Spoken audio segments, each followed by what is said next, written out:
नमस्कार मित्रों, उपेंद्र नाथ रैना साहित्य संवाद के इस मंच पर मैं अपने मित्रों का हार्दिक स्वागत करता हूं, अभिनंदन करता हूं। आज हमारा कार्यक्रम है रचना धर्मिता और आज के इस कार्यक्रम में हमने भोपाल से यहाँ पर इस मंच पर आमंत्रित किया है प्रतिष्ठित साहित्यकार सुश्री संतोष श्रीवास्तव को। अभी थोड़ी देर बाद हम आज के अतिथि को यहाँ पर इस मंच के साथ जोड़ देते हैं। आइए भोपाल से जोड़ते हैं प्रतिष्ठित साहित्यकार सुश्री संतोष श्रीवास्तव को। नमस्कार संतोष जी, नमस्कार जी। नमस्कार नमस्कार। बहुत बढ़िया, बहुत अच्छा, बहुत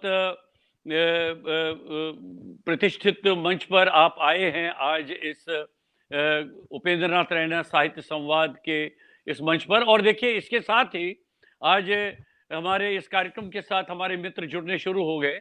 अशोक मिस्त्री जी आपको नमस्कार करते हैं, कह रहे हैं वेलकम, नमस्कार। सदानंद मिश्र जी भी जुड़ गए हैं यहाँ गुड़गांव से, नमस्कार कर रहे हैं। इस तरह से संतोष जी हमारे मित्र जुड़ने शुरू हो जाएंगे। और ये बताइए, दिल्ली में तो बहुत ठंड है, भोपाल में मौसम का क्या हाल है? जी भोपाल में तो इतनी ठंड पड़ रही है। कल रात भर बारिश हुई और 2 दिन से बहुत ज्यादा ठंड है और आज तो बहुत अधिक ठंड है। ठंडी हवाएं चल रही हैं, बहुत ही खराब मौसम हो गया है यहाँ का। भोपाल का मौसम हमेशा बदलता रहता है, कभी ज्यादा ठंड कभी कम ठंड, लेकिन काफी ठंड पड़ने लगी है। अब जी देखिए, झीलों का वो शहर है भोपाल, इतने सारे बहुत सारी झीलें हैं आपके यहाँ पर, तो मौसम तो ठंडा रहेगा ही। जब ठंडी ठंडी बयार, ठंडी हवाएं वहां आती होंगी। मेरी आवाज आ रही है आप तक ठीक तरह से? कोई दिक्कत तो नहीं हो रही है? थोड़ा सा जोर से बोलिए।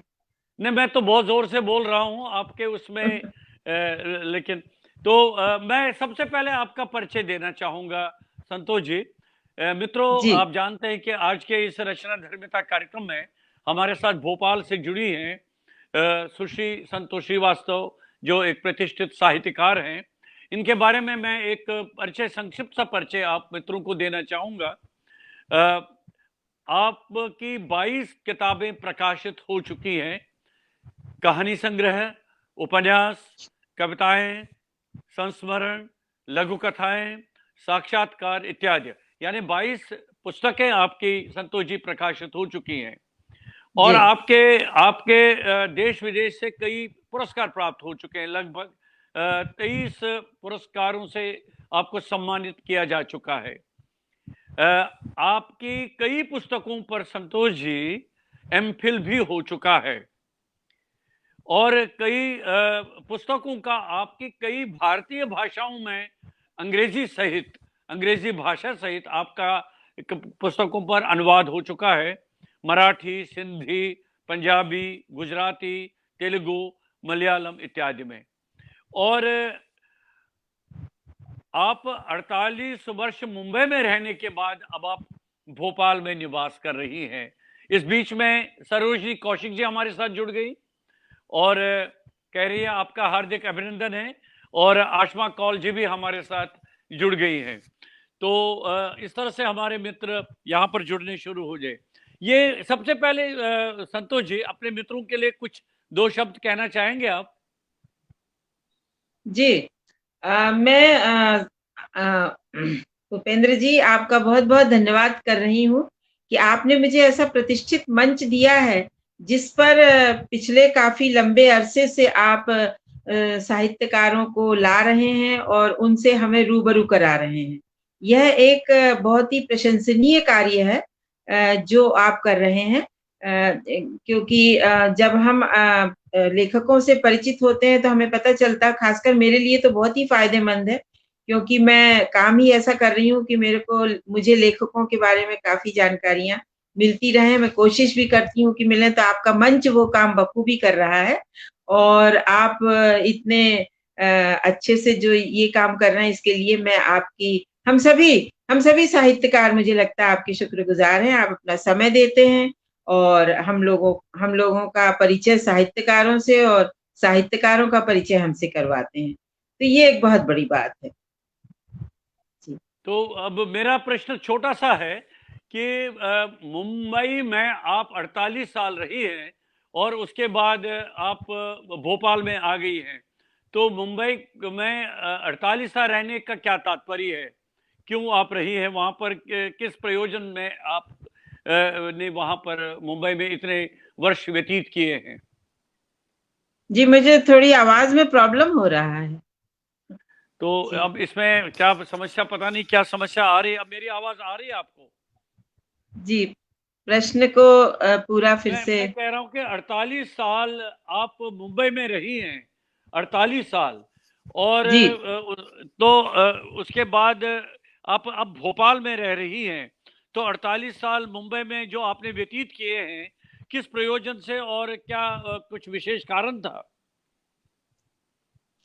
जी, देखिए, मैं कहना चाहूंगी कि मैं जब 8th में पढ़ती थी तब से लिख रही हूँ, जबलपुर में थी तब मैं।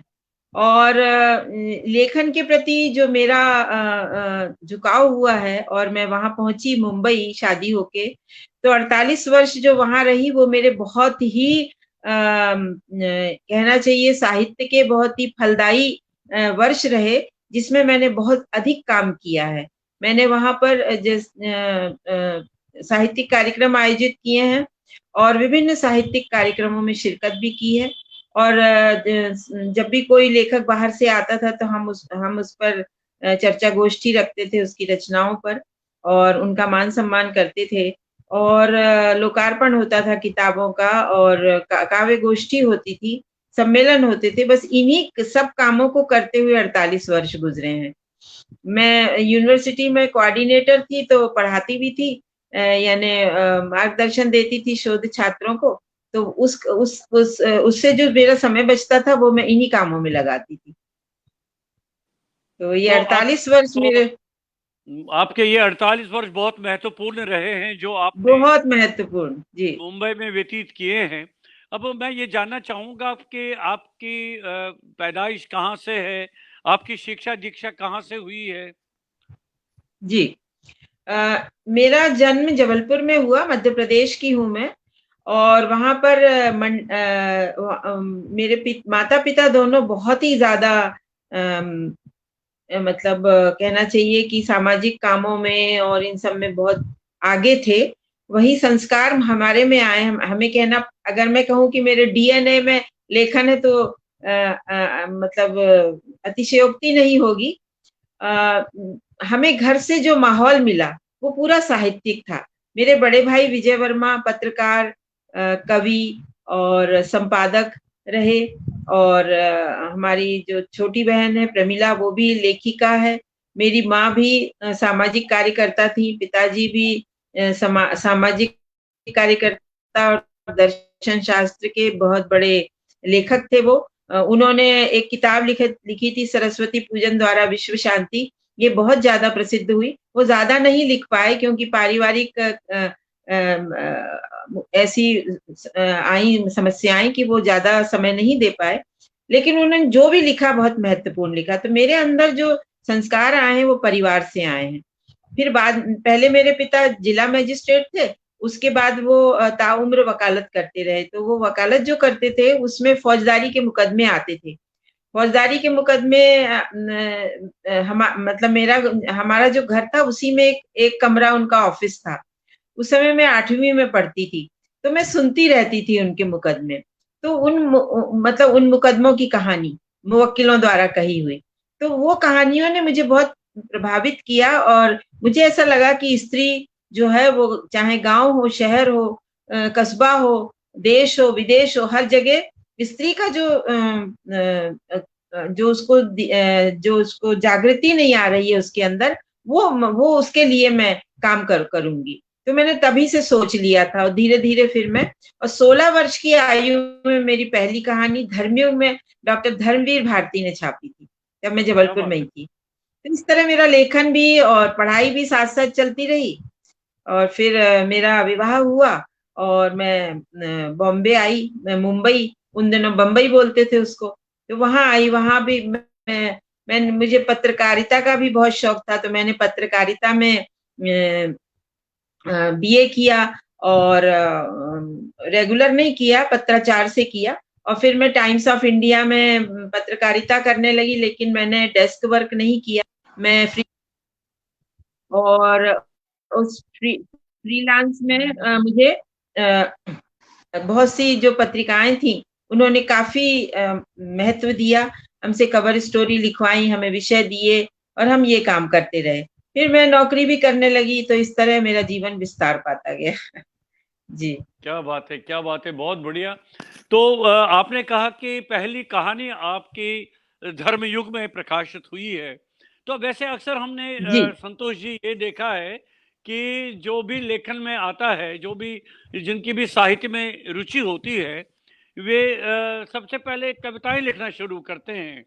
तो क्या जी। आपको ये नहीं लगा कि पहले आप शुरुआत कविता से करेंगे?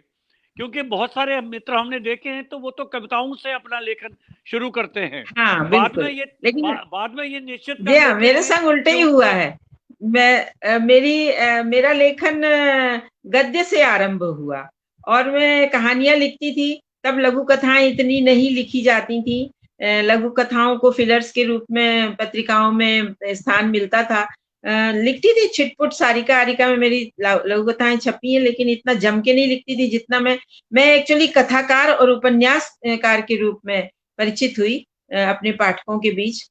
तो मैंने कहानियों पर काम करना शुरू किया, और मैं उपन्यास तो मैं आप चर्चा करूंगी आपसे। तो जब ये कहानियां मेरी वहाँ उस समय ज्यादा पत्रिकाएं नहीं निकलती थी। उस समय साप्ताहिक हिंदुस्तान, नया ज्ञानोदय, सारिका, धर्मयुग, कहानी, ये सब पत्रिकाएं निकलती थी। और लेखक भी कम थे, तो हम बड़े शौक से उन लेखकों को पढ़ते थे। निर्मल वर्मा थे, ये सब इनको पढ़ते थे। और इनमें फिर हम धीरे धीरे अपनी कहानियां भी, और उन दिनों कोई टाइप वाइप का कोई वो नहीं था कि टाइप करके भेजो, मेल करो, कुछ भी नहीं था। हम तो अपने हाथ से पन्नों में लिखते थे और पोस्ट कर देते थे, और उसके संग एक वापसी का लिफाफा भी रखते थे, टिकट लगा। बिल्कुल बिल्कुल। तो वो जी इसलिए जी। रखते थे कि अगर अस्वीकृत होगी तो वो हमें कहानी लौटा देंगे, तो वो हमारे पास सुरक्षित पहुंच जाएगी। तो मेरी बहुत सी कहानियां, जरूरी नहीं कि मेरी हर कहानी स्वीकृत हुई है, लौट भी आई है। और उस समय के संपादक जो होते थे, वो संपादक इतने ईमानदारी से लेखकों के संग जुड़े रहते थे कि वो अगर कहानी वापस कर रहे हैं तो वो बताते थे। उसके संग उनका एक छोटा सा पत्र रहता था, और बताते थे कि आपकी कहानी में ये कमी है, इसको आप अच्छे से लिख लीजिए तो आपकी बहुत प्रौढ़ रचना बन जाएगी। मुझे धर्मवीर भारती ने बहुत इस तरह का मार्गदर्शन दिया, कमलेश्वर जी ने बहुत मार्गदर्शन दिया।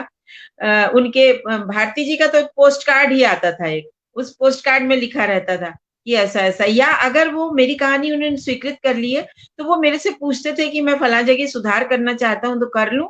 मतलब ये ऐसा संबंध था लेखकों और संपादकों में। तो बहुत आनंद आता था लिखने में। और अपनी लिखी रचना कोई हड़बड़ी नहीं थी कि हम जल्दी से प्रकाशित करवा लें, जल्दी से किताब रूप में निकाल के जल्दी से लोकार्पण कर लें और बैठ जाएं। लोकार्पण तो उन दिनों होने का कोई फैशन ही नहीं था। तो उन उन कहानियों को बहुत बारीकी से कई कई बार उसके ड्राफ्ट तैयार करना एक कहानी का। और इस्मत चुगताई थी वहाँ, चर्च गेट में रहती थी, चर्च गेट के उधर। तो हम लोग उनके यहाँ महफिल जुटती थी।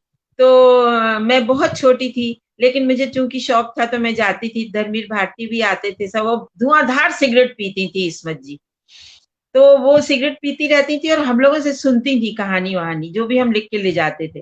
फिर अगर मेरी कहानी उनको पसंद नहीं आई, बोले फाड़ो और फेंको अभी कचरे के डिब्बे में, कोई काम की नहीं है ये।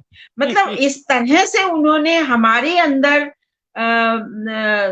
सकारात्मक ऊर्जा पैदा की है कहानी के प्रति, जो आज तक मेरे काम आ रही है। तो ये एक बहुत अब बड़ी बात। देख संतोष जी, आपने तो पुरानी यादें बातें याद दिला दी। क्योंकि हम उन दिनों जी। जब छोटे हुआ करते थे और साहित्य के प्रति हमारी रुचि होने लगी, तो उन दिनों धर्मयुग, सारिका, कादम्बिनी, बहुत सारी जी। ऐसी पत्रिकाएं आती थी, मराल आता था, और ज्ञानोदय पत्रिकाएं, जी बहुत ही हाँ। चर्चित बहुचर्चित पत्रिकाएं हुआ करती थी, प्रतिष्ठित जी। पत्रिकाएं हुआ करती थी। आपने बीच में बात छेड़ी छेड़ी ये कि जैसे संपादक आपसे वार्तालाप करते थे, आपके परामर्श से वे कहानी में या किसी रचना में संशोधन करते थे, बहुत बड़ी बात होती थी। आजकल न वो संपादक ही रहे और न वो पत्रिकाएं ही हैं। अब तो कुछ मुझे बहुत ही एक वैक्यूम नजर आ रहा है आजकल, जो खास करके जी हाँ। पत्रिकाओं के रूप में है जी छुट-पुट रूप से बिल्कुल। पत्रिकाएं आ रही हैं, लेकिन आपका उस समय का अनुभव बहुत ही इतना अद्भुत रहा है कि आपने जैसे कहा कि मुंबई में इस्मत चुगताई जी आती थी, फिर सभी लोग आते थे, सभी साहित्यकार मित्र जुड़ जाते थे और साहित्य पर बातचीत होती रहती थी। तो मैं अभी आपको फिर से पुनः बताना चाहूँगा कि बहुत सारे मित्र हमारे साथ जुड़ गए। सरोजनी कौशिक जी हैं, रमेश चंद्र शुक्ल जी, मधु मेहता जी, आशमा कौल जी, प्रेमदा पांडे जी, संतोष रैना जी, पिलकेंद्र अरोड़ा जी, अनिदा पाटनी जी भी अमेरिका से जुड़ गई हैं, नीलम कुलश्रेष्ठ जी, पवन जैन जी। मेरी आवाज आ रही है आप तक? तो ये सब जी लोग हाँ। हमारे ये जुड़ गए हमारे साथ। मैं उनका बहुत बहुत धन्यवाद करता हूँ। आपकी ये वार्तालाप सुन रहे हैं। फिर कविताएं लिखना कब से आपने शुरू किया? जी फिर कविताएं लिखना कब से शुरू किया आपने? हाँ, वो मैं बताना चाहती हूँ। फिर हुआ ऐसा कि मैं लिखती थी कविताएं, लेकिन प्रकाशित नहीं करवाती थी। वो मेरे तक ही स्वांतः सुखाए थी। उसके बाद थोड़ा नज्मों पे, गजलों पे ध्यान दिया। हालांकि मेरी गजल में अभी मात्राओं की बहुत गलतियां रहती हैं, लेकिन चूंकि मुझे लिखना है इसलिए लिख लेती हूँ। तो विश्व पुस्तक मेला भरा था और उसमें मैं बहुत अधिक समय तो नहीं हुआ है, समझिए 7-8 साल हुए हैं। तो उस विश्व पुस्तक मेले में आशीष कांदवी जी ने लेखक मंच में मुझे आमंत्रित किया। तो मैंने कहा कि कांदवी जी मैं क्या सुनाऊं? तो बोले कि तुम कुछ भी सुना दो, वो हमारे बहुत अच्छे मित्र हैं। तो मैंने एक अपनी गजल सुनाई। तो उस गजल को सुनकर वहां पर, मतलब वहां तो कुर्सियां लगी हैं, लेखक मंच के सामने कुर्सियां रहती हैं बैठने के, आपने देखा है। तो उसमें तो वहां पे चलते फिरते लोग थे, वो भी रुक गए। और रुकने के बाद काफी भीड़ जमा हो गई। और भीड़ जमा होने के बाद वो वंस मोर करने लगे। तो उस समय मुझे ऐसा लगा कि अरे मैं तो लिख सकती हूँ, मतलब मैं प्रकाशित भी करवा सकती हूँ, मुझे अच्छा प्रतिसाद मिल रहा है पाठकों का।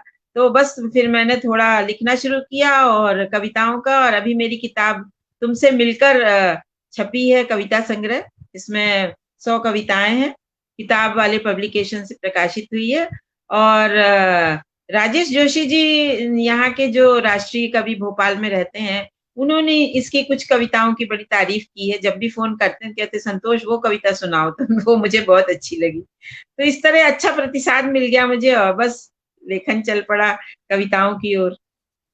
अब मेरा निवेदन ये है कि राजेश जोशी जी का जो आग्रह रहता है, जो उनकी फरमाइश रहती थी कि संतोष जी ये कविताएं, तो हमें भी दो तीन कविताएं कुछ सुनाइए, बहुत अच्छा लगेगा। और हमारे मित्र जी जो जुड़े हैं वे भी आपकी कविताएं सुनेंगे। जी बिल्कुल, जरूर सुनाती हूँ। जी उनको जो इसमें अ, इसमें जो जी जिस कविता की उन्होंने सबसे ज्यादा तारीफ की, इसका शीर्षक है बचा लेता है। कागज वजनदार होता है, कागज वजनदार होता है जब नोट बन जाता है। कागज वजनदार होता है जब नोट बन जाता है। रौंद डालता है सारे आदर्श, मानवीयता, रिश्ते, निगल लेता है जीवन मूल्य। झोपड़ी से लेकर महलों तक राज करता है वजनदार कागज। लेकिन उससे भी ज्यादा वजनदार हो जाता है, लेकिन क्या उससे बात। भी ज्यादा वजनदार हो जाता है जब समा जाता है किताबों में। बचा लेता है आदर्श, मानवीयता, रिश्ते, जीवन मूल्यों को। सदा के लिए अमर हो जाता है कागज किताब बनकर। सदा के लिए अमर हो जाता है कागज किताब बनकर। वाह वाह वाह वाह, और बहुत बढ़िया, बहुत सुंदर। शुक्रिया। और सुनाइए, एक दो कविताएं और जी बिल्कुल सुनाइए। सुनाती हूँ। हाँ, मुझे याद तो नहीं है, देखना पड़ता है। नहीं नहीं, आप पुस्तक से सुनाइए, बहुत सुंदर कविता थी ये, वाह वाह क्या बात है। जी। और एक है मेरी कविता महत्वाकांक्षा। मैं दीवार पर ठुकी वह कील हूं, मैं दीवार पर ठुकी वह कील हूं, जिसने जिंदगी भर तुम्हारी महत्वाकांक्षाओं की सुनहली रंगों भरी तस्वीर का बोझ उठाया। क्या मैं बात है, क्या दीवार बात पर है, बहुत छुपी सुंदर, वह बहुत कील हूँ जिसने जिंदगी भर तुम्हारी महत्वाकांक्षाओं की सुनहली रंगों भरी तस्वीर का बोझ उठाया। किसी ने नहीं जाना, किसी ने नहीं जाना, किसी ने नहीं देखा उस बोझ की पीड़ा का दर्द। तुमने भी तो नहीं, तुम समझ ही नहीं पाए, या शायद समझ कर भी अनजान बने रहे। मैं तुम्हें सर्वांग पढ़ती रही, मैं तुम्हें सर्वांग पढ़ती रही, गुजरती रही तुम्हारी अनुभूतियों से, सागर सी विशाल तुम्हारी महत्वाकांक्षाओं के ज्वार से। मैं जानती हूँ, मैं जानती हूँ, मैं कमजोर पड़ी तो तुम्हारी महत्वाकांक्षा भी कमजोर पड़ जाएगी। उसे भूमिशाई होने से बचाने को मैंने एक लंबा युद्ध लड़ा है, क्या तुम जानते हो? क्या बात है, क्या बात है, बहुत सुंदर, बहुत बढ़िया कविता, बहुत जी अच्छा, बहुत अच्छा। अभी शुक्रिया कविताएं, शुक्रिया। आपसे आपसे संतोष जी, हमें गजलें भी सुननी है, जी मैं लेकिन अपनी एक नज्म सुनाती हूँ आपको। अरे वाह वाह, क्या आपका पहले स्वागत एक है। नज्म सुनाऊंगी, फिर जिसको गजल मैं कहती हूँ वो गजल सुनाऊंगी। जरूर जरूर। सुनिएगा जी। मेरे लफ्जों से उठते हैं कई तूफान सीने में, मेरे लफ्जों से उठते हैं कई तूफान सीने में, मजा मुझको मगर आता है अपने अश्क पीने में। कोई रंगीन नशीला ख्वाब मुझको रोज आता है, कोई रंगीन नशीला ख्वाब मुझको रोज आता है, जो मेरे रेजा रेजा दिल को आईना बनाता है। क्या बात है, वाह वाह हमेशा वाह। बज़्म में अमनो अमा के गीत गाती हूँ, मगर तन्हाइयों में रफ्ता रफ्ता टूट जाती हूँ।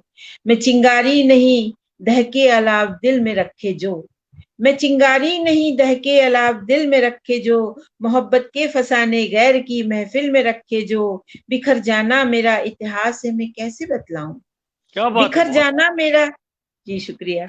बिखर जाना मेरा इतिहास है मैं कैसे बतलाऊं, कि घर रहना मेरा वनवास है मैं कैसे बतलाऊं।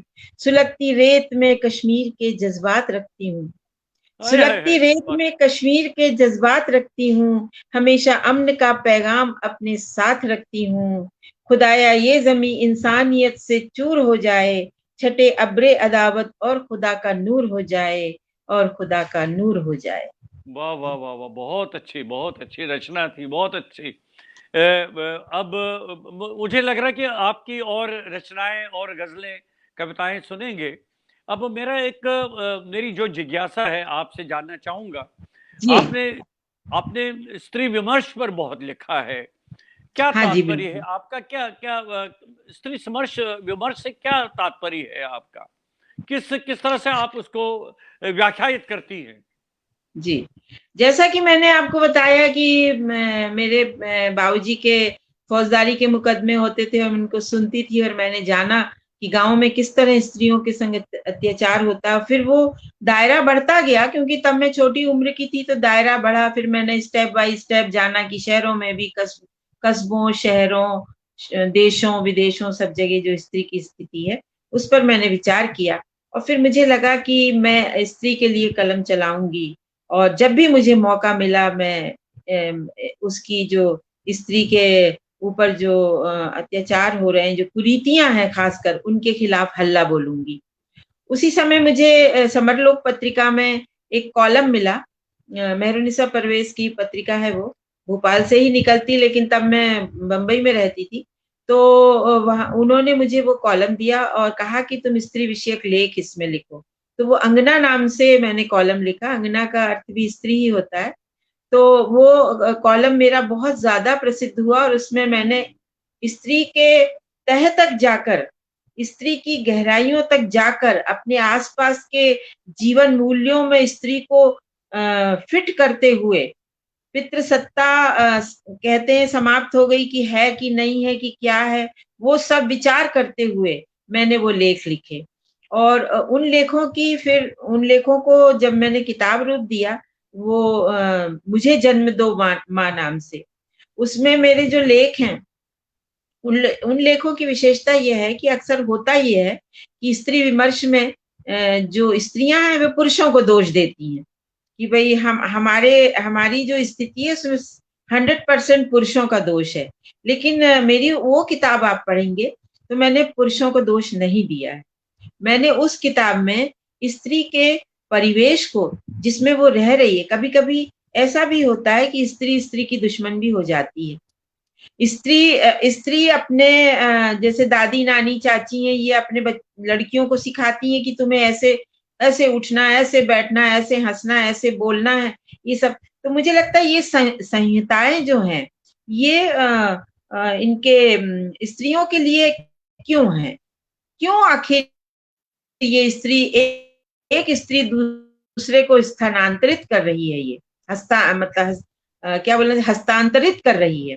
तो ये पीढ़ी से जो चलता चला आ रहा है, तो इसलिए मैंने उसमें पुरुषों से ये अपेक्षा की है कि वो स्त्री के कंधे से कंधे मिलाकर चलें, उसके अंदर के टैलेंट को बढ़ावा दें, और उसे आगे बढ़ाने में जिस तरह की वो पुरुष को भरपूर सहयोग देती है कि वो अपने कामों में आगे बढ़े और उसको घरेलू कामों में नहीं उलझाती है, इसी तरह पुरुष का भी कर्तव्य होता है कि वो स्त्री को योग्य बनाए, मतलब उसकी योग्यता को उभारे। ये किताब मेरी फिर मुझे जन्म दो माँ राजस्थान यूनिवर्सिटी में मुझे इस किताब पर पीएचडी की मानद उपाधि भी मिली, और ये कई विश्वविद्यालयों में संपर्क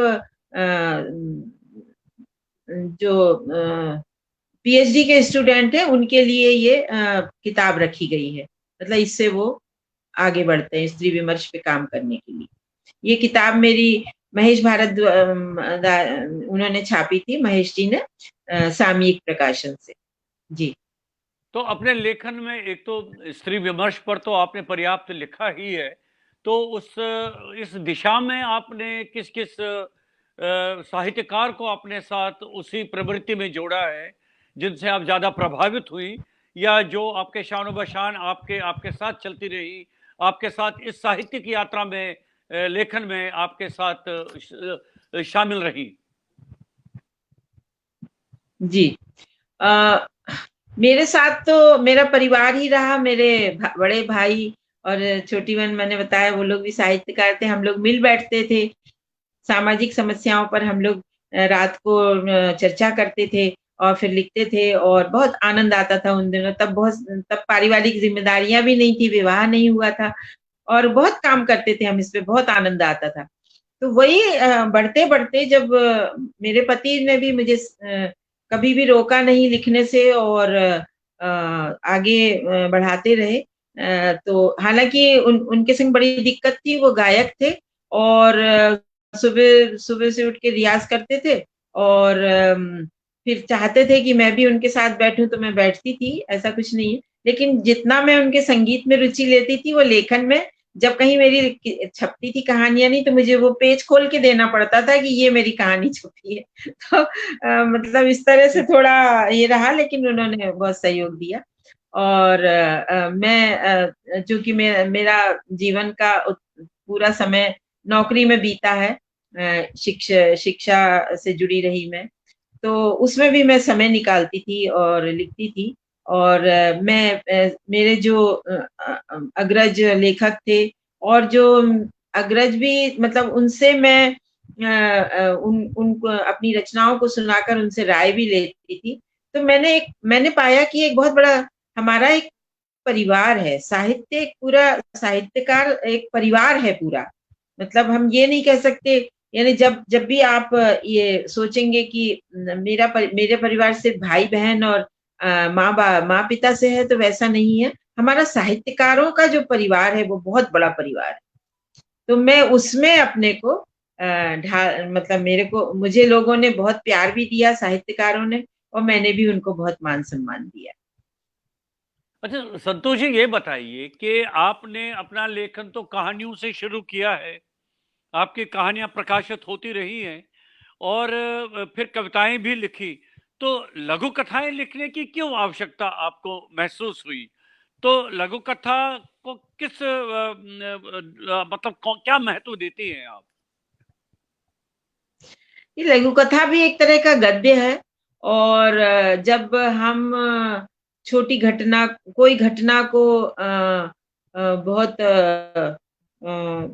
कम शब्दों में लिखना चाहते हैं, तो वो लिख डालते हैं, उसमें कहानी के तत्व तो ज्यादा मिलते नहीं है, तो उसको लघु कथा का रूप दे देते हैं। मेरी लघु कथा मंगलसूत्र, मेरी दो लघु कथाएं के पाठ्यक्रम में लगी हैं, 12वीं के पाठ्यक्रम में।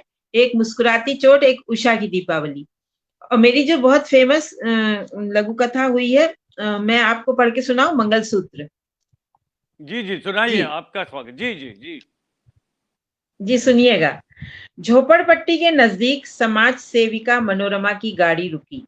झोपड़पट्टी के नजदीक समाज सेविका मनोरमा की गाड़ी रुकी। गाड़ी को बच्चों ने घेर लिया। खबर हर एक झोपड़ी तक पहुंच गई। मनोरमा ताई आई हैं। औरतें झोपड़ियों से निकल उनके संग संग चलने लगी। अब इसमें मैंने जो भाषा का प्रयोग किया है, चूंकि मैं बॉम्बे में रही हूँ, तो वो झोपड़पट्टी में जो बोली जाती है उसी भाषा का प्रयोग किया है। तो वो कहती है, मनोरमा ताई आई हैं। औरतें झोपड़ियों से निकल उनके संग संग चलने लगी। बहुत बुरा हुआ ताई, मंदा का मर्द नाले में ही मर गया। बहुत दारू पिएला था, पांव फिसल गया नाले में। वे मंदा के झोपड़े के सामने खड़ी हो गई। मंदा चूल्हे पर भात पका रही थी। बच्चे थाली लिए बैठे थे। कैसी है मंदा? आज मैं तेरे ही लिए आई हूँ, तेरे पति के मरने की खबर सुनकर। देख, शहर के बड़े सेठ जी ने तेरे लिए मदद भेजी है। फैक्ट्री में काम भी दिला दूंगी तुझे। कहते हुए उन्होंने रुपयों से भरा लिफाफा उसकी ओर बढ़ाया। मंदा खड़ी हुई, उनके पैर छुए। बहुत दया है आपकी ताई, पर मेरे को मदद नहीं चाहिए। कमाती ना मैं, बिल्डिंग में झाड़ू पोछा बर्तन करके कमाती ना मैं। हाँ, पर उतने में तेरा गुजारा कैसे होगा? 3 बच्चे हैं तेरे, पति की कमाई भी तो। अच्छे से होगा ताई, पहले भी होता था ना। मर्द तो अपनी कमाई दारू में उड़ा देता था, उल्टा रोज मारता था मुझको। आधी आधी रात तक गाली गलौज, उठा पटक, एक रात भी चैन से नहीं सोई। वे मंदा के चेहरे पर की पीड़ा की रेखाएं स्पष्ट देख रही थी। सहसा मंदा ने बेटी को आवाज दी, रे छन्नो, ताई के लिए गिलास में लिमका ला। बड़ी बोतल मंगाई है ताई। बच्चे तरस गए थे। तीनों की किताब कॉपी भी खरीद ली, मंगलसूत्र बेचकर। मंदा उनके नजदीक आकर फुसफुसाई, बहुत चुभता था ताई मंगलसूत्र। क्या बात है, बहुत बढ़िया, बहुत अच्छा। हमारे साथ अजय शर्मा जी, आप उनको जानते होंगे, हमारे परम मित्र हैं और बड़े साहित्यकार भी हैं। तो उन्होंने एक प्रश्न सा उठाया है कि लघु कथा को मेन मुख्य धारा जो है, मेन स्ट्रीम में वो हिस्सा नहीं बन पाई है। पूरा उसका उसकी भूमिका नहीं रही है। तो आपका क्या विचार है इसके बारे में? मतलब लघु कथा क्या क्या नहीं बन मतलब पाई? मतलब मतलब मुख्य धारा में साहित्य की हिस्सा नहीं बन पाई है वो लघु कथा। अच्छा अच्छा। तो नहीं, अभी इन दिनों तो लघु कथा पे बहुत ज्यादा काम हो रहा है। और लघु कथा के बहुत सारे जो पहले इतना काम नहीं होता था। पहले लिखते थे लोग, कम लिखते थे। हालांकि जमे हुए अभी भी लघु कथाकार हैं जिन्होंने सिर्फ लघु कथाओं पर ही लिखा है, विभिन्न विधाओं पर नहीं। उनमें अपने बलराम अग्रवाल हैं, बी एल आच्छा जी हैं, सतीश राठी जी हैं। इन लोगों ने लिखा लघु कथाओं पर ही ज्यादा, और सिर्फ लघु कथाओं पे काम किया। सम्मेलन आदि भी ये लघु कथाओं पे करते हैं। तो जो लघु कथा है, पहले तो बहस में चली गई कि पहली लघु कथा किसने लिखी है, कौन किसे माने, किसे क्या करे, इसी बहस में बहुत सारा समय चला गया। उसके बाद फिर लघु कथा के नियम क्या हैं, उन नियमों में बांध दिया लघु कथाओं को। अब उन नियमों को पढ़कर जो नई पीढ़ी तैयार हुई है लघु कथाओं की, वो उनमें जब लिखती है तो उनमें मीन में निकालते हैं कि भाई ये तुम्हारे कालखंड दोष आ गया है, ये तुम्हारा इसमें कहानी के तत्व आ गए हैं, इसमें तुम स्वयं उपस्थित हो गई हो। तो ये सब बातें जो है, इसको थोड़ी सी ढील देनी होगी, तब जो है लघु कथाओं का भली भांति विकास हो सकेगा। हालांकि बहुत अधिक मात्रा में लिख रहे हैं, लेकिन फिर भी वो आलोचकों की दृष्टि में वो लघु कथाएं नहीं है। तो इसलिए वो उसमें थोड़ी ढील देनी होगी। हम मानते हैं कि हर विधा अपने नियमों से चलती है, लेकिन इसमें थोड़े से जो नियम है वो कभी कभी जो कथा है उसको भटका भी देते हैं। और वो भटक जाने से फिर वो लघु कथा का जो रूप है वो बदल जाता है। हालांकि सारिका में कमलेश्वर जी ने सारिका का लघु कथा विशेषांक निकाला था, और कई लघु कथाकार उसी सारिका से ही जन्म हुआ उनका। और बहुत हुआ। मेरी एक लघु कथा पर एक गलत पता नाम से टेलीफिल्म बनी है। और मेरी लघु कथाएं, जैसा मैंने आपको बताया कि वो कोर्स में लगी हैं। मैं एक एक लघु कथा आपको और सुनाना चाहूंगी, बस एक। ये मैंने सुनाइए आप। कोरोना पीरियड में लिखा है।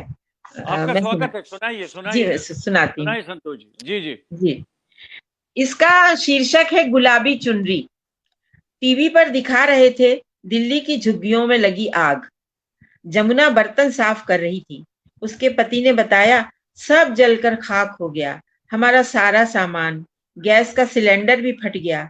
हमारी झुग्गी के पास वाली 20-25 झुग्गियां जलकर खाक हो गईं। जमुना के बर्तन साफ करते हाथ जहां के तहां रुक गए।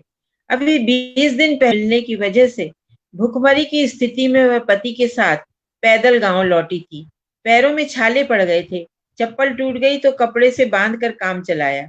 इस आस में कि गांव में जाकर अपने घर में शायद बच्चों को भात मिले खाने को।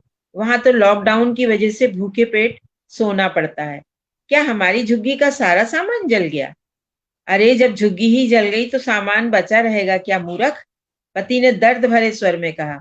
ओह, तब तो गणेशी की दी गुलाबी चुनरी भी जल गई होगी, जिसे वह बड़े जतन से सहेजे रखती थी कि गणेशी तो उसका नहीं हुआ। उनके प्यार को जात बिरादरी ने एक न होने दिया। जमुना से शादी न होने की वजह से गणेशी तो दिल्ली छोड़कर ही चला गया, न जाने कहाँ। जाते जाते कह गया, तू मेरी ही रहेगी जमुना, भले हम दूर दूर रहें। और अखबार में लिपटी गुलाबी चुन्नी उसे ओढ़ाकर गले से लगा लिया था। पति अफसोस जता रहा था। भाग ही खराब है हम मजदूरों का। लेकिन जमुना का दिल मानो झुग्गी में लगी आग से झुलसा जा रहा था। सामान तो फिर से कमाकर खरीदा जा सकता है, पर प्यार की निशानी वो गुलाबी चुनरी। क्या बात है, क्या बात है। बहुत बहुत बढ़िया, बहुत अच्छा, बहुत। अब ये देखते हैं, ये कहते हैं ना कि गागर में सागर वाली बात होती है। यानी जी, एक बिंदु में सिंधु समाया होता है। लघु कथा को उसी रूप में माना गया है। बहुत बढ़िया। अच्छा, अब आपके उपन्यासों पर बात करेंगे तो जो आपके मुख्य लेखन की विशेषता रही है, विशेष धारा रही है, तो किस तरह से आपने उपन्यास लेखन में अपनी यात्रा शुरू की है? जी।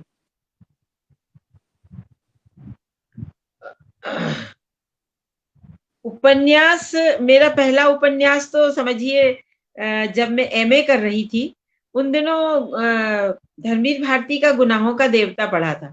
बड़ा क्या असर बात। हुआ मेरे ऊपर उस उपन्यास का।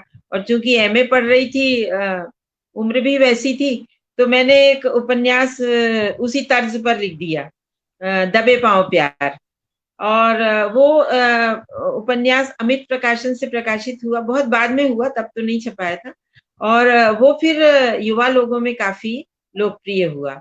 उसके बाद फिर मैंने अभी तक 5 उपन्यास लिखे हैं और मैं अपने हर एक उपन्यास पर बहुत ज्यादा मेहनत करती हूँ। मुझे एक एक उपन्यास लिखने में 5, 6, 8 वर्ष भी लगते हैं। अभी जैसे मैंने नागा साधुओं पर, जो कुंभ के नागा साधु होते हैं, उन पर एक उपन्यास लिखकर खत्म किया है, जो बस पब्लिश होने ही वाला है दिल्ली के किताब वाले पब्लिकेशन से। उसका शीर्षक है कैथरीन और नागा साधुओं की रहस्यमयी दुनिया। तो उसमें मैंने जो नागाओं पे मतलब मैं स्वयं ही जब 2012 में कुंभ भरा था इलाहाबाद में, तो विभूति नारायण राय जी ने, उस समय हम साहित्यकारों के लिए कुछ प्रबंध कराए थे रहने के, तो हम उसमें गए थे और हमने प्रत्यक्ष जूना अखाड़ा जो है, उसके जो महंत जी हैं, उनसे प्रत्यक्ष सब जानकारी ली थी। क्योंकि इस पे बहुत कम हमें साहित्य, मतलब बहुत कम हमको संदर्भ ग्रंथ मिले, इसलिए हमने प्रत्यक्ष जानकारी लेकर ये उपन्यास लगभग 8 वर्ष में लिखा है। और फिर इसी तरह मेरा उपन्यास है टेम्स की सरगम। तो टेम्स की सरगम बहुत अधिक प्रसिद्ध हुआ। और ये उपन्यास जो है वो मैंने अंग्रेज युवती और बंगाली युवक के प्रेम की कहानी है इसमें। लेकिन केवल प्रेम की ही कहानी नहीं है इसमें। मैंने जी जी। जब नोबेल पुरस्कार रविन्द्रनाथ टैगोर जी को मिला था 1913 में, तब से लेकर के और लगभग 60 वर्ष का मैंने फोकस किया है, जब क्रांति भी होती है और हम आजाद होते हैं। और ये सब मैंने इसमें काफी विस्तार से लिया है इसको। तो ये उपन्यास मेरा बहुत मतलब इसमें भी मेरे को 6 वर्ष लगे लिखने में, और ये कलकत्ते के मानव पब्लिकेशन से लिखा गया, मतलब प्रकाशित हुआ। और मुझे इसमें चूंकि कोलकाता की पृष्ठभूमि ली थी, तो उन दिनों वागर्थ जहाँ से पत्रिका शेक्सपियर सरणी में वागर्थ का जो ऑफिस है, वहां पे उन्होंने कुछ कमरे लेखकों के लिए रखे हैं। उसी में मैं 20 दिन रही। प्रभाकर श्रोत्री जी तब संपादक थे, उन्होंने मुझे ये उपलब्ध कराया, और मैंने सभी जानकारियां ली कि पहला रसगुल्ला किसने बनाया, और वो सब, मतलब इस किताब में ये सब बातें हैं। और मैं वहां भी गई, बोलपुर भी गई, और अपने रविन्द्रनाथ टैगोर जी के वहां भी गई, और सारी जानकारियां मैंने ली और इसमें मैंने लिखा है। तो मुझे ऐसा लगता था कि ये जो उपन्यास है, इसमें मुझे अपने आप को उतार देना पड़ेगा। और मैंने न केवल, क्योंकि बंगाल में न केवल क्रांतिकारी तो जो हुए तो हुए ही, लेकिन कला के क्षेत्र से भी बहुत अधिक क्रांतियां हुई हैं। नाटक के द्वारा हुई है, लेखन के द्वारा हुई है, और इस सब के द्वारा जो जो क्रांति का एक बीज बोया गया, हर एक क्षेत्र में अपने अपने ढंग से उन्होंने क्रांति का वो किया। तो वो मानसिकता बन गई थी लोगों की। और तब मैंने 20वीं सदी की शुरुआत के जो 4 दशक थे, उनको बहुत बारीकी से पढ़ा था। और उस वक्त की परिस्थितियों ने मेरे मन में अन्य किसी भी काल का जो इतिहास था, उससे भी अधिक, बहुत अधिक प्रभाव डाला, और मैंने ये उपन्यास लिखा। और तब मैंने इसमें एक प्रेम कथा को गूंथा। अगर मैं ऐसा नहीं करती, तो ये इस उपन्यास में जो रस मैं डालना चाह रही थी, वो रस एक, मतलब इतिहास बनकर ही, ऐतिहासिक उपन्यास मुझे नहीं लिखना था। और इसमें मैंने खुद को भी ढाला, और इस तरह ये उपन्यास, मैं कह सकती हूँ कि ये उपन्यास जो है टेम्स की सरगम, ये बहुत अधिक मेहनत में मेरी ली, और ये वहां से छपा। फिर मैंने एक उपन्यास सती प्रथा पे लिखा, मालवगढ़ की मालविका। और मालवगढ़ की मालविका जब लिखकर पूरा हुआ, तो इसमें का एक जो अध्याय है, वो जिसमें वो सती ले जाते हैं सती करने के लिए उसको, विधवा को, और एक अंग्रेज आकर घोड़े पे उसको चिता से उठा ले जाता है, और ले जाता, गांव के लोग उसको पत्थर वगैरह मारते हैं। तो वो जो मेरा मैंने जो अध्याय लिखा है इसमें, वो हूबहू मंगल पांडे फिल्म में लिया गया। तो उस समय मेरे मित्रों ने कहा कि वो आपके उपन्यास का वो, उन्होंने मुझे पेज नंबर भी बता दिया कि इस पेज नंबर पे है ये। तो फिर मैं फिल्म राइटर एसोसिएशन गई। मैंने कहा कि ऐसा ऐसा हुआ है, मेरे एक अध्याय को बिना मेरी अनुमति के मंगल पांडे फिल्म में लिया गया है। तो बोले आप सदस्य हैं इसकी? मैंने कहा नहीं, मैं सदस्य तो नहीं हूँ। तो बोले जो सदस्य होते हैं हम उनके लिए लड़ते हैं, तो आप 2,500 भर दो और सदस्य हो जाओ। लेकिन मेरे लिए उन दिनों 2,500 बहुत मायने रखते थे। मेरे पति बीमार थे, और मैं बिल्कुल इस स्थिति में नहीं थी कि मैं 2,500 देकर सदस्य बनूं, इसलिए वो बात आई गई हो गई। लेकिन मुझे इस बात की बहुत खुशी है कि चलो लिया मंगल पांडे फिल्म में। तो इस तरह उपन्यासों में भी, और इसको केंद्र सरकार ने सरकार का जो मानव संसाधन विकास मंत्रालय है, उसने इस उपन्यास को, भारत के जो 60 उपन्यास हैं सिलेक्ट किए, उसमें इसको भी लिया है। और इसका जो डिजिटल कार्य करके उन्होंने विश्व के जो विश्वविद्यालय है वहां पर अनुसंधान के लिए भेजा गया, मतलब बहुत काम बढ़िया, में लिया बहुत अच्छी गया है, जानकारी दे रहे हैं संपर्क आप, के बहुत रूप में। जी जी जी, बहुत बढ़िया जी जानकारी दे रहे हैं। जी तो इस तरह से आपकी उपन्यासों की यात्रा चलती रही है। संतोष जी, आपकी बहुत सारी रचनाओं का, पुस्तकों का भारतीय भाषाओं में, अलग अलग भारतीय भाषाओं में पर्याप्त जी अनुवाद हो चुका है। तो किस तरह से ये सब ये जो एक्सरसाइज हुआ है, क्या आपकी पुस्तकों का चयन किया गया है, या आपकी स्वयं की इच्छा थी कि इनको अलग अलग भाषाओं में भी अनुवाद किया जा सके? जी बिल्कुल, अनुवाद से तो हम अनुवाद बहुत आवश्यक है, क्योंकि अनुवाद से हम क्षेत्रीय साहित्यकारों से जुड़ सकते हैं। क्योंकि उनकी भाषा में जब हमारी रचना जाती है, तो वो हमको पहचानते हैं और समझते हैं। मेरे साथ ये हुआ कि जब मेरी रचना किसी पत्रिका में छपती थी, तो जैसे मलयालम भाषा के लेखक हैं, वो मेरे से अनुमति मांगते थे कि हम इसको ट्रांसलेशन कर दें। इसी तरह तमिल, तेलुगु और मराठी, बंगाली, ये सब मेरे से अनुमति मांगते थे। तो मुझे लगा कि जब ये लोग मेरी कहानी का अनुवाद कर सकते हैं, तो क्यों ना मैं पूरी किताब का अनुवाद करवाऊं। तो अनुवाद तो हुए हैं, जैसे हमारी एक हमारे एक उपन्यास है हवा में बंद मुट्ठियां, उसका उर्दू में हुआ है, लेकिन वो उर्दू से प्रकाशित कहाँ से कराएं, वो समस्या बनी हुई है।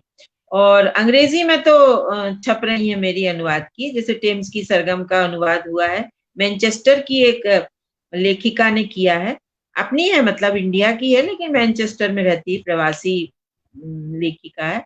तो उन्होंने किया है रोमांसिंग द थेम्स नाम से। और अभी मालवगढ़ की मालविका का भी अनुवाद हो गया है। रोमांसिंग द थेम्स भी महेश भारद्वाज ने सामयिक से छापा है। और अभी जो मालवगढ़ की मालविका का अंग्रेजी में अनुवाद हुआ है, वो पब्लिश होने के कगार पे है। तो इस तरह, और मराठी में भी प्रफुल्ल देसाई जी हैं, एक बड़े पत्रकार हैं मराठी के, तो उन्होंने भी अनुवाद किया है। इस तरह अनुवाद को बहुत मैं महत्व देती हूँ, ताकि क्षेत्रीय रूप से भी लोगों से जुड़ सकूं। जी। तो आपका आपका क्या अनुभव रहा है कि जो अनुवादक थे, तो उन्होंने आपसे अनुवाद करते समय आपका परामर्श भी किया है, आपसे बातचीत भी की है, जहां जहां पर उनको कोई कठिनाई आई होगी? जी। इसके पहले मैं ये बता देना चाहूंगी कि जो जैसे अभी किसी किताब का अनुवाद होता है, तो अनुवादक जो होते हैं वो उसमें कभी कभी बदल भी देते हैं अनुवाद के घटनाओं को, मतलब कहानी की या उपन्यास की घटनाओं को बदल बदल कर अपना वो कर देते हैं। तो वैसा मैंने नहीं होने दिया, क्योंकि अनुवाद जो है वो कहानी तब बहुत महत्वपूर्ण और बहुत बेहतरीन हो जाती है जब उसको एक कुशल अनुवादक मिल जाता है। तो इस तरह से अनुवाद जो है वो मतलब मेरी मर्जी से कहना चाहिए कि मैं उसमें बहुत दखल देती हूँ, कि भाई ऐसा नहीं ऐसा, और मैं उस भाषा से रिलेटेड जानकारों को वो दिखाती भी हूँ, और फिर वो छपता है। तो ये हुआ है। और अभी अभी तो खुद ही लोग मेरी अभी 14-15 कहानियों का रानी मोटवानी जी ने अनुवाद किया अंग्रेजी में, अपने मन से ही किया उन्होंने। फिर उसको इंडिया नेट बुक्स ने, दिल्ली के हैं, उन्होंने छापा है। ये हुआ है। तो इसका तात्पर्य ये है कि आपकी रचनाओं, आपकी पुस्तकों का जो अनुवाद हुआ है, उस अनुवाद से आप संतुष्ट हैं? जी, मैं खुश हूं, मैं संतुष्ट हूँ अनुवाद से। कि क्या बात है, बहुत आसानी से आपने इस बात को कह दिया कि, क्योंकि मैं समझता जी। हूं कि अनुवाद, सही ट्रांसलेशन या ट्रांसलिटरेशन आप इसको कहिए, संभव हो पाता है जबकि जिस भाषा से आप करते हैं और जिस भाषा में आप करते हैं, उसमें थोड़ा सा अधिकार होना चाहिए, तभी आप अनुवाद में पूरा न्याय कर पाएंगे। हाँ, इसके बारे बिल्कुल में बिल्कुल। आपका आपका अनुवाद, अब आपका जैसे आपकी ओडिया, आ, जी जी जी। नहीं, मेरा तो भाषा में अधिकार इतना नहीं है, जैसे अभी ओडिया भाषा है तो मुझे नहीं आती है, लेकिन जो हमारी जो संस्था से जुड़ी हुई, हमारी जो संस्था है उससे जुड़े हुए जो ओडिया भाषी लेखिकाएं हैं, उनकी मदद लेती हूँ मैं। बंगाली लेखिका और लेखक हैं, उनकी मदद लेती हूँ। तो चूंकि वो नामचीन है अपने क्षेत्र में, तो उनकी मदद से मेरा काम चल जाता है। तो चलिए, ऐसा है। बातचीत तो हम जारी रखेंगे, अब आपकी कुछ गजलें सुनेंगे। बहुत अच्छी गजलें लिखी हैं आपने, वो सुनाइए। तो आप तरन्नुम में सुनाएंगे, कैसे गजल सुना। सुनाएंगे आप? जी जी जी, तरन्नुम में सुनाइए तो और अच्छा लगेगा। जी। जी, मैं अभी एक गजल स्वागत जो है। सुनाऊंगी वो तरन्नुम में नहीं सुनाऊंगी, फिर दूसरी देखती हूँ। चलिए, मैं सुनाती आपका हूँ। स्वागत है। अ, अर्ज़े नियाज इश्क के काबिल नहीं रहा। गालिब के एक शेर की जमीन पे ये मैंने गजल का निर्माण लिखी है, सृजित की है कि अर्ज़े नियाज इश्क के काबिल नहीं रहा, पत्थर सा हो गया है ये दिल, दिल नहीं रहा। और आईना जब से मेरे मुकाबिल नहीं रहा, आईना जब से मेरे मुकाबिल नहीं रहा, कोई भी शख्स दर्द में शामिल नहीं रहा, कोई भी शख्स दर्द में शामिल नहीं रहा। और शेर देखिए कि लबरेज था तो सबकी निगाहें उसी पे थी, लबरेज था तो सबकी निगाहें उसी पे थी, खाली गिलास रौन के महफिल नहीं रहा, क्या खाली बात है। गिलास रौन की महफिल नहीं रहा। और एक शेर है इसमें बेटियों पर कि तालीम याफ्ता हुई है जब से बेटियां, तालीम याफ्ता हुई हैं जब से बेटियां, बस्ती में एक शख्स भी जाहिल नहीं रहा, बस्ती में एक शख्स भी जाहिल नहीं रहा। कि तालीम याफ्ता हुई हैं जब से बेटियां, बस्ती में एक शख्स भी जाहिल नहीं रहा।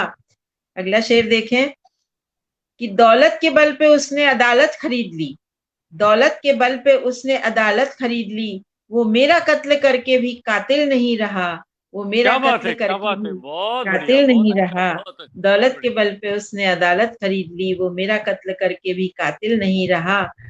और मक्ते का शेर अर्ज करती हूँ कि उस बेवफा को दोस्त कहूँ किस जबान से, उस वाह, बेवफा को दोस्त कहूँ किस जबान से, वो अब तो दुश्मनी के भी काबिल नहीं रहा, वो अब क्या तो बात है, दुश्मनी क्या के बात भी है। काबिल नहीं रहा, उस फिर से बेवफा फिर को से दोस्त सुनाइए, कहूँ किस जबान से, वो अब तो फिर से दुश्मनी के भी सुनाइए, फिर से काबिल नहीं। सुनाइए, फिर जी से सुनाइए, बहुत बढ़िया, बहुत अच्छा। ये शेर बहुत शुक्रिया अच्छा है। शुक्रिया। जी जी, जी जी। जी और अब मैं अ, थोड़ा सा अपनी संस्था के बारे में बताना चाहूंगी। नहीं, वो तो उस पर बात अ, करेंगे, पहले पहले पहले आप तरन्नुम के साथ कोई गजल सुनाइए। अभी तरन्नुम में हमारे पास, सुनाऊं? अच्छा जी जी जी, अच्छा। अभी समय है हमारे पास, ओके चिंता ना करें आप। जी, कोशिश जी जी करती हूँ, वैसे मैं तरन्नुम में सुनाती नहीं हूँ, कोशिश करती हूँ। जी, आपका स्वागत है।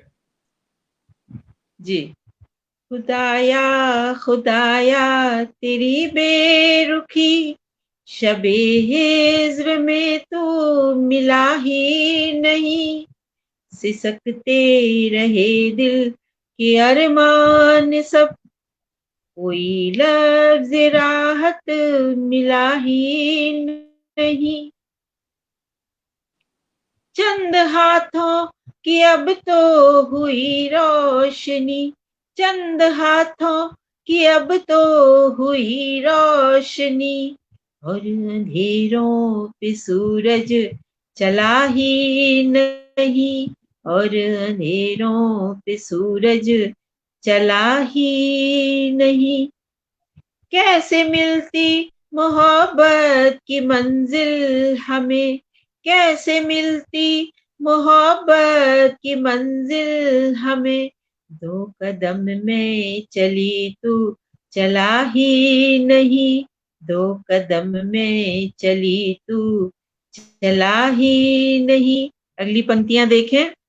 वाह वाह, बहुत खत बढ़िया। लिखा था तुझे सब हदें तोड़कर, खत लिखा था तुझे सब हदें तोड़कर, खत तुझे आज तक वो मिला ही नहीं, खत हाँ हाँ हाँ, तुझे क्या बात है, आज बहुत तक बढ़िया, वो बहुत मिला ही नहीं। अंतिम दो पंक्तियां हैं। है यकीनन तिलस्मी ये महफिल तेरी, है यकीनन तिलस्मी ये महफिल तेरी, आ गया जो यहाँ से गया ही नहीं, आ गया जो यहाँ से गया ही नहीं। शुक्रिया। वाह वाह, बहुत बढ़िया, बहुत सुंदर, बहुत सुंदर। अभी आपसे कुछ जी रचनाएं और शुक्रिया शुक्रिया। सुनेंगे, सुनेंगे अभी रचनाएं कुछ और। अच्छा, ये अंतरराष्ट्रीय विश्व मैत्री मंच जो कि उस जो स्थापना हुई है, तो उसके बारे में हमें बताइए, अपने मित्रों को बताइए। जी अंतरराष्ट्रीय विश्व मैत्री मंच की स्थापना हमने मुंबई में की थी 2014 में। और उस शुरुआत में हमने केवल महिलाओं को ही उसका सदस्य बनाया था, लेकिन बाद में धीरे धीरे पुरुष साहित्यकार भी उससे जुड़ते गए और उस संस्था का उद्देश्य ये था कि जो छुपी हुई प्रतिभाएं हैं, यानी हम जो प्रतिष्ठित, जो ऑलरेडी बहुत ही हाइट पे पहुंच चुके हैं, उनसे हम मार्गदर्शन लेते थे, और जो छुपी हुई प्रतिभाएं हैं उनको हम मंच प्रदान करना। और वो प्रतिभाएं चित्रकला के क्षेत्र की भी हैं, गायन के क्षेत्र की भी हैं, और लेखन के क्षेत्र की हैं, नाट्य कर्म भी करती हैं। तो इस तरह से इन प्रतिभाओं को मंच प्रदान करना, तो एक तरह से मतलब टैलेंट हंटिंग का काम हमने किया। और वो जो पौध तैयार हुई, अब चूंकि एक जगह रहकर तो ये कार्य नहीं हो सकता, इसलिए हम भारत में विभिन्न शहरों से राष्ट्रीय सम्मेलन करके और इन प्रतिभाओं को जोड़ते रहे अपने से, और जो वो जुड़ी, तो जो वो पौध तैयार हुई थी आज एक बड़ा वट वृक्ष बन गया है। और अभी हमारे पास 1500 सदस्य हैं इसमें, और इसकी 6 शाखाएं हैं, महाराष्ट्र प्रदेश, दिल्ली प्रदेश, छत्तीसगढ़, मध्य प्रदेश और उत्तराखंड, उत्तर प्रदेश, इन सब जगह इनकी शाखाएं हैं। और विधिवत इनका व्हाट्सएप ग्रुप में काम होता है, रचनाएं लगाई जाती हैं और उन पर चर्चा विमर्श होता है हर दिन अलग अलग तरह से। और इसमें हम उन सदस्यों की पुस्तकों का भी साझा संकलन, मतलब उनकी रचनाओं का भी साझा संकलन निकालते हैं। जैसे अभी हमने लघु कथा पे 2 संग्रह निकाले, एक कविताओं पे निकाला, एक हमने नहीं अब और नहीं नाम से सांप्रदायिक दंगों पर आधारित कहानियों का संकलन निकाला। और इस तरह उनको बढ़ावा भी मिलता है, उनकी रचनाएं प्रकाशित होती हैं तो उनको अच्छा लगता है, और उनको एक पहचान मिलती है समाज से। और इसमें फिर तो अंतरराष्ट्रीय स्तर पर हम 5 जगह इसके सम्मेलन कर चुके हैं, उज्बेकिस्तान, मिस्र, दुबई, भूटान और रूस। तो इन जगहों पर हम सम्मेलन कर चुके हैं, और जब हम वहां जाते हैं तो वहां की जो विश्वविद्यालय हैं वहां के लोगों से जुड़ते हैं, प्रवासी लेखकों से जुड़ते हैं, और फिर कार्यक्रम करते हैं। तो अभी 15 जनवरी को भोपाल में कर रहे हैं इसका राष्ट्रीय सम्मेलन, और उसमें भी बाहर से करीब 50 साहित्यकार आ रहे हैं, और भोपाल के तो रहेंगे ही। तो ये एक बड़ा फंक्शन यहाँ पे कर रहे हैं 15 जनवरी 2000। मेरी शुभकामनाएं आपके साथ हैं। तो लेकिन 9 संतोष पुरस्कार, जी, 9 विधाओं पर पुरस्कार इसमें दिए जाते हैं। नहीं, जी जी विधा तो 9 नहीं है, मतलब 9 पुरस्कार दिए जाते हैं, कविता, कहानी, उपन्यास, यात्रा, संस्मरण, अनुवाद, इन सब। जी, संतोष जी, मेरा एक प्रश्न है कि आपकी इतनी पारिवारिक जिम्मेदारियां भी रही हैं, और घर गृहस्थी में भी कामकाज होता रहा है, तो इतना समय आप साहित्यिक कार्यों के लिए कैसे निकाल पाती रही हैं? जी, मुझे ईश्वर ने बहुत हादसों से, मेरे जीवन में बहुत हादसे हुए। मेरा एकमात्र पुत्र हेमंत 23 वर्ष की उम्र में इस दुनिया से चला गया, रोड एक्सीडेंट में। और उसकी स्मृति में हम हेमंत स्मृति कविता सम्मान प्रतिवर्ष देते हैं। और मेरे पति भी उसकी मृत्यु के बाद, वो 2000 सन में गया और वो 5 साल बीमार रहे, बिस्तर पे रहे, और फिर अंत में उनको कैंसर निकला और वो भी इस दुनिया से चले गए। तो हम 3 लोग रहते थे, और बस 2 तो चले गए, मैं अकेली रह गई। लेकिन मैंने अपना जीवन कालखंडों में विभाजित किया। शुरू में मैं अपने बेटे को संस्कारी बनाने में, उच्च शिक्षा देने में, और सभी तरह से उसको एक लायकवर इंसान बनाने में मैंने अपना जीवन लगाया। और हालांकि मैं तब भी सर्विस करती थी और नौकरी करती थी, और नौकरी, ये दोनों काम मेरे साथ साथ चलते थे। मगर मैं लिखती भी थी, और लिखती थी तो फिर बहुत दिनों, मतलब मैं छपती नहीं थी क्योंकि मेरे पास समय नहीं रहता था कि मैं भेजूं और ये करूं। तो मेरी छोटी बहन है प्रमिला वर्मा, उसने मेरी कहानियों को लेकर यात्री प्रकाशन में भेज दिया, और मेरा पहला संग्रह निकला बहके बसंत तुम। और उस पर मुझे उसी वर्ष का महाराष्ट्र राज्य साहित्य अकादमी का मुंशी प्रेमचंद पुरस्कार भी मिल गया। तो बस क्या ये बात सब बातें हैं जो मेरे में ऊर्जा पैदा करती थी। उसके बाद फिर मुझे लगा कि मैं, नौकरी मेरी बहुत ज्यादा समय ले लेती है, और मैं अपना जो फ्रेश समय है वो नौकरी को दे रही हूँ, और जो बासी समय है वो लेखन को दे रही हूँ। तो मैंने वॉलंटरी रिटायरमेंट ले लिया और मैं लेखन पे समर्पित हो गई। और अब तो मेरे पास समय ही समय है लेखन का। हाँ, तो परिवार भी नहीं रहा, कुछ नहीं, तो मैं अकेली रहती हूँ और बस लिखती हूँ और साहित्य के प्रति पूरी समर्पित हूँ। अगर मेरे पास कलम नहीं होती तो शायद मैं भी नहीं होती। तो जो आपकी ये साहित्यिक यात्रा रही है, तो उसमें आपने कुछ इस प्रयोजन से विदेश की यात्राएं भी की होंगी, कुछ ऐसा रहा? जी, ऐसा हुआ कि एक संस्था लॉन्च की थी हमारे पूर्व प्रधानमंत्री स्वर्गीय अटल बिहारी वाजपेयी जी ने, और उसका नाम था अंतर्राष्ट्रीय पत्रकार मित्रता संघ। तो उसमें मृदुला गर्ग जी उन दिनों दिल्ली में थी, और एक उन्होंने महिला पत्रकारों का राष्ट्रीय सम्मेलन दिल्ली में आयोजित किया था। उसमें उन्होंने मेरा बायोडाटा देखा तो मुझे उस संस्था से जोड़ लिया, उसका मुझे मनोनीत सदस्य बना लिया। और उसके बाद मैंने 22 देशों की यात्रा उस संस्था के तहत की, और विदेशों में जाकर हम वर्कशॉप लगाते थे, अपने यहाँ के आध्यात्मिक ग्रंथ ले जाते थे, वहां पे भेंट करते थे, सरस्वती की प्रतिमा ले जाते थे। एक हफ्ते रहते थे, एक हफ्ते तो उनका काम रहता था, फिर हम अपना पैसा लगा के घूमते थे। तो मेरे अंदर मुझे ऐसा लगा कि जब मैं लिख रही हूँ तो मुझे कूप मंडूक बन के नहीं रहना है, मुझे दुनिया देखनी है, और दुनिया देखूंगी तो प्रत्यक्ष अनुभव होगा, और उन अनुभवों को मैं अपने लेखन में शेयर करूंगी। तो फिर जब ये 10 वर्ष तक मैं उसकी मनोनीत सदस्य रही और 22 देशों की यात्रा की, उसके बाद मैंने ये संस्था स्थापित की और इसमें मैंने पर्यटन को भी जोड़ा। तो मेरा उद्देश्य यही है कि जो लिखते हैं वे दुनिया को जाने, समझें और फिर लिखें। मेरे यात्रा संस्मरण भी बहुत प्रसिद्ध हुए हैं। नीले पानियों की शायराना हरारत और पथिक तुम फिर आना, ये 2 किताबें मेरी। नीले पानियों पे तो मुझे यहाँ हिंदी भवन मध्य प्रदेश राष्ट्रभाषा प्रचार समिति से पुरस्कार भी मिला है। तो ये सब बातें हैं। तो वर्तमान में आप किस विधा पर काम कर रही हैं? क्या आपका प्रोजेक्ट चल रहा है? जी, अभी मैं उपन्यास लिख रही हूँ एक, जो महाभारत का चरित्र है माधवी।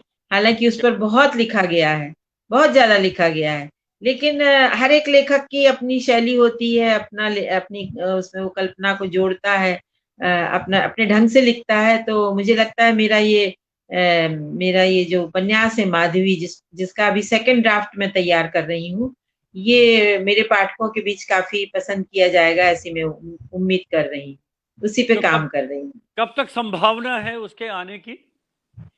जी, अभी मेरा ये नागांव वाली किताब पब्लिश होने गई है, उसके आने के बाद फिर मैं माधवी को फाइनल करके भेजूंगी। इसके पहले मेरी आत्मकथा आ गई है, मेरे रहते नाम से। वो भी आत्मकथा भी बहुत ज्यादा सब लोगों के द्वारा चर्चित हो रही, क्योंकि मैंने उस आत्मकथा में जैसी अमूमन आत्मकथाएं होती हैं जो महिला साहित्यकार लिखती हैं, कि उनके संग पुरुषों ने अत्याचार किया, या वो उन पितृसत्ता की आंच में रही, या घरेलू वातावरण, उस सब का मैंने बिल्कुल जिक्र नहीं किया है। उसमें मैं किन लेखकों से मिली, उन लेखकों का मेरे जीवन पर क्या प्रभाव पड़ा, और इन्हीं सब बातों को मैं लिखती गई हूँ सिलसिलेवार। मतलब मेरे लेखन का पूरा परिदृश्य है उस आत्मकथा में। बहुत बढ़िया, बहुत अच्छा। हम कार्यक्रम के समापन की ओर आ रहे हैं। आपसे एक दो जी, संतोष जी, एक दो कविताएं सुनना चाहेंगे। कविताएं बहुत अच्छी है आपकी, बहुत कविताएं जबरदस्त कविता है। सुनाऊं? और अच्छा। जी जी जी, एक दो कविताएं सुनाइए, ठीक अच्छा है, मैं है, बहुत बढ़िया। सुनाती हूँ। हमारे जो जुड़े हैं हमारे साथ, अब मैं बताऊं, सरोजनी कौशिक जी हमारे साथ जुड़ी हैं, आशमा कौल जी, गणेश गनी जी जुड़े हैं कुल्लू से, संतोष रैना जी, आशुतोष रैना, मृदुला मिश्रा, सुनीता हंडू, उषा सक्सेना, बहुत सारे, विकास निझावन, विकेश निझावन, दिलीप कुमार जी, बहुत सारे मित्र हमारे साथ जुड़े हैं जो आपका कार्यक्रम देख रहे हैं। तो जी अब आप जी कविताएं जी, सुनाएं। जी जी बहुत जी। खुशी हो रही है मुझे। ये एक कविता है मेरी, जिंदगी बनकर। जी हजार दस्तकें पहुंची द्वार पर, बेशुमार आहटें सज धज कर पहुंचते रहे नए नए पैगाम उल्फत के। हजार दस्तकें पहुंची द्वार पर, बेशुमार आहटें सज धज कर पहुंचते रहे नए नए पैगाम उल्फत के, लेकिन मेरा द्वार खुला नहीं, ना ही मेरा दिल। खुद को बचाए रखा मतलब परस्तियों से, आंगन से खुलते द्वार से मैं निकल गई दूर बहुत दूर। आंगन से खुलते द्वार से मैं निकल गई दूर बहुत दूर। देखा एक वीरान सी घाटी में तुम बांसुरी पर गा रहे थे शून्य को। देखा हाँ हाँ हाँ हाँ, एक वाह वाह, वीरान सी बहुत बहुत अच्छा, बहुत अच्छा। घाटी में तुम बांसुरी पर गा रहे थे शून्य को। मैं चुपके से पहुंची और धुन बन गई तुम्हारी उंगलियों पर नाचती हुई, तुम्हारी खुशबू होकर। क्या बात है, क्या बात है, बहुत रच सुंदर बस पंक्ति। गई मैं, तुम्हारी खुशबू होकर रच बस गई मैं। हर फूल में, हर पत्ती में दरख्तों ने शाखें हिलाई दुआओं की। फूलों से भर गई मेरी मांग। प्रकृति के इस पैगाम ने थोड़ी सी मोहलत और दे दी जिंदगी को। प्रकृति के इस पैगाम ने थोड़ी सी मोहलत और दे दी जिंदगी को। बहुत बढ़िया, बहुत अच्छी कविता, बहुत अच्छा, जी बहुत शुक्रिया। बढ़िया, बहुत अच्छा। बहुत संतोष जी, ये कविता अ, बहुत एक, अच्छी थी, एक, बहुत बढ़िया। जी गणेश गिरी जी भी कह रहे हैं कि बहुत खूब कविता ये आपकी है। बहुत शुक्रिया बढ़िया। शुक्रिया सब, सबको जी बहुत जी। बहुत धन्यवाद। मेरे सभी सुनने वालों को बहुत बहुत धन्यवाद। एक एक अ, एक कविता और सुनाइए, बहुत एक कविताएं कविता और आपकी, बहुत। सुना देती हूँ। जी जी जी जी, जी, आपका स्वागत है। इसका शीर्षक है तुम जान नहीं पाओगे। मैं हम्म। लहरों के थपेड़ों में टूटती बनती बनती टूटती एक बुलबुला हूँ। मैं लहरों के थपेड़ों में टूटती बनती बनती टूटती एक बुलबुला हूँ। लहरें किनारों से टकराती हैं, टकराकर बिछल जाती हैं। लहरें वाह वाह। किनारों से टकराती हैं, टकराकर बिछल जाती हैं। दूर दूर मुक्ति की रेत पर काले धागों सा बना जाल। नहीं, वह काला है नहीं, दिख रहा है रात में और कर रहा है प्रतीक्षा अंधे मछुआरे की। वाह तुम वाह वाह। हवा हो जिसमें मेरा दिल धड़कता है। तुम हवा हो जिसमें मेरा दिल धड़कता है। फेफड़े सांस लेते हैं उन बुलबुलों को, जानते हो ना?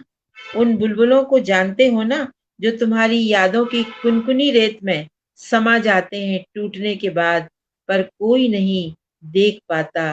कौन देखता है भला टूटना किसी का? कौन हाँ हाँ देखता है हाँ, भला क्या बात है, क्या टूटना बात किसी है, क्या का? बात है, शुक्रिया। बहुत अच्छी कविताएं हैं, बहुत अच्छी कविताएं। आपको लग रहा है संतोष जी, हमारे इस 1 घंटा 8 मिनट की बातचीत में कुछ आपसे रह गया है जो अभी तक आपने कहा नहीं? अभी जो आप कुछ शेष रह गया क्या, जो आप कहना चाहती हैं? क्या रह गया? कुछ रह गया जो अभी अनकहा रह गया आपसे? जी जी, सब कुछ हो गया।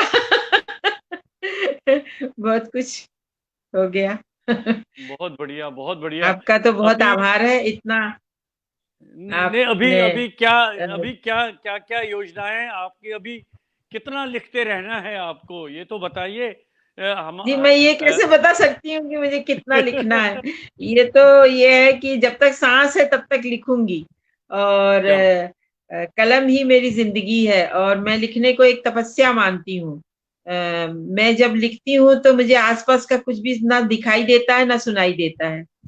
तो मैं लिखती हूँ और इस लिखने में मेरा बेटा जो चला गया, वो उसका मेरे प्रति बहुत मतलब कहना चाहिए कि मुझे आगे बढ़ाने में मेरे अंदर मम्मी लिखो, आप लिखो, मेरी हर कहानी को, मेरे हर उपन्यास को की आगे की घटना को जानना और करना, ये एक बहुत बड़ा, मुझे आज भी वो मेरे मेरे सामने महसूस होता है, मेरे पास महसूस होता है। और अगर मेरी कलम रुक जाती है तो ऐसा लगता है जैसे वो कह रहा है कि मम्मी लिखो, रुक क्यों गई हो? तो मुझे ऐसा लगता है मैंने अपनी हर किताब हेमंत को समर्पित की है। तो मुझे ऐसा लगता है कि हेमंत जो है वो मेरे साथ है। और वो चूंकि वो कवि था, वो भी कवि था और उसके जाने के बाद उसकी ढूंढ ढांड के 50-51 कविताएं हमने पब्लिश करवाई, प्रकाशित करवाई हैं मेरे रहते, कविता संग्रह नाम से। और अभी उसका रीप्रिंट हो रहा है, जो इंडिया नेट बुक्स के संजीव जी कर रहे हैं, वो 15 तारीख को देंगे सबको यहाँ आकर। तो इस तरह उसको बहुत, उसकी कविताएं भी कभी आपको मैं दूंगी पढ़ने को।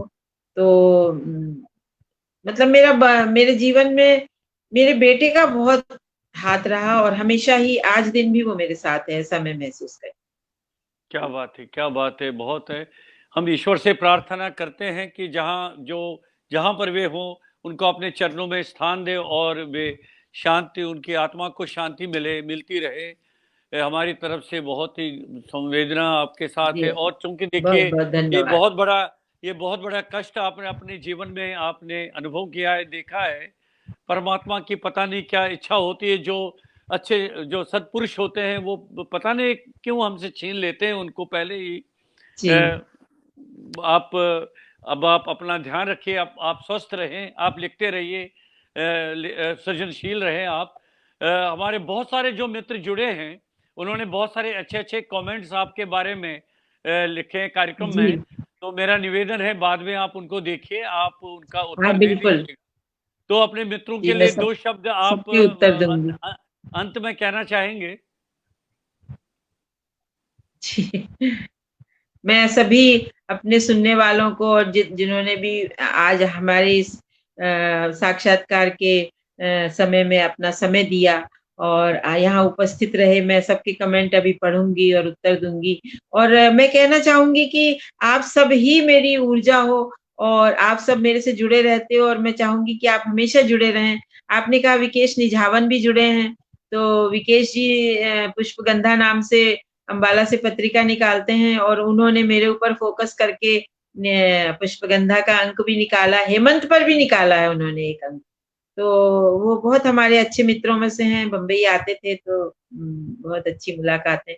तो आप ही सब हमारा अब तो मेरा मतलब बोलना चाहिए कि मेरा परिवार ही आप सब हैं।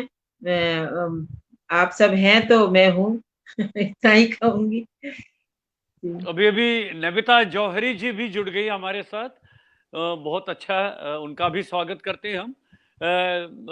हालांकि अब तो ये हमारा कार्यक्रम फेसबुक पर उपलब्ध रहेगा, उपेंद्र नाथ रैना साहित्य संवाद के पेज पर।